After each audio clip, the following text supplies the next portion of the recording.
हमें दो बेसिस दे रखे हैं बीटा 1 और बीटा 2 और एक लीनियर ट्रांसफॉर्मेशन टी डिफाइन करी गई है R2 से R2 पर। उसका इन बेसिस के रेस्पेक्ट में मैट्रिक्स रिप्रेजेंटेशन हमें दे रखा है 4 3 2 -4 और हमसे पूछा गया है कि 5 5 की इमेज अंडर टी क्या होगी। तो सबसे पहले हमें ये पता होना चाहिए matrix representation of linear transformation लिखा कैसे जाता है। तो अगर कोई भी डोमेन बेसिस के जो इसका डोमेन का बेसिस हो उसके इमेज को इनके लीनियर कॉम्बिनेशन में लिखा जाता है, यानी कि पहला जो होगा वो इस तरह से लिखा गया है 2 टाइम्स दिस। पहला इमेज सेट जो है वो है 1 2, यानी कि 1 2 की जो इमेज है वो इस तरह से लिखी गई है 4 टाइम्स बेसिस कोड डोमेन के लिए, यानी कि 1,0 और 0,1 इस तरह से। ऐसे ही जो दूसरा एलिमेंट है 2,-1 ये डोमेन के बेसिस का दूसरा एलिमेंट है, इसको कैसे लिखा गया है 3-4 और इसके बेसिस के एलिमेंट है 1,0 और 0,1। इस तरह से हमारा बेसिस के रेस्पेक्ट में लीनियर ट्रांसफॉर्मेशन का मैट्रिक्स रिप्रेजेंटेशन लिखा जाता है। तो अब हमें इसको करना कैसे है, तो हम मान लेते हैं एक एलिमेंट ए बी है डोमेन का। अगर ये डोमेन का एलिमेंट है तो इसको हम लिख सकते हैं डोमेन के बेसिस के लीनियर कॉम्बिनेशन में, और वो है x12 प्लस y2 -1।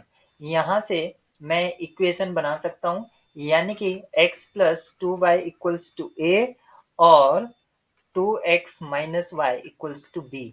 यहाँ पर क्वालिटी इक्वेशन 1 और इक्वेशन 2, यहाँ पर कोई एलिमेंट मैंने माना है तो ये मान के चलिए ये एक नॉन एलिमेंट है, या अननोन क्या है यहाँ पर x और y। तो मैं इसमें एलिमिनेशन मेथड से सॉल्व करूंगा x और y के लिए। तो मैं लिख सकता हूँ x equals to a plus 2b upon 5 और y की जो वैल्यू आएगी वो आएगी आपकी 2a माइनस बी अपॉन 5। अब हमारे पास ये वैल्यू आ गई है x और y की।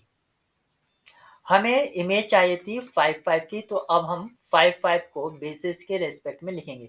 तो यहाँ पर है a और b की वैल्यू अब हमें पता है, a इक्वल्स टू 5 और b इक्वल्स टू 5 यहाँ पर अब पता है।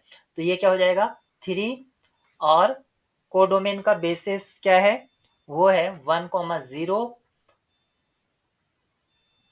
सॉरी, हमें इस इक्वेशन को यूज करना था 1,0 नहीं 1,2 प्लस y का वैल्यू क्या आ जाएगा, ये आ जाएगा 1 और ये होगा 2,-1। अगर मैं इस पर लीनियर ट्रांसफॉर्मेशन अप्लाई कर देता हूँ तो ये हो जाएगा। और 3t12 की इमेज हमें पता थी, t12 की इमेज थी 4,2, तो मैं यहाँ पर लिख दूंगा 4,2 प्लस यहाँ पर इमेज है 3,-4 और इससे मुझे मिलेगा 15,2। 15,2 आप यहाँ पर देख सकते हैं ऑप्शन डी में है, तो ये करेक्ट होगा।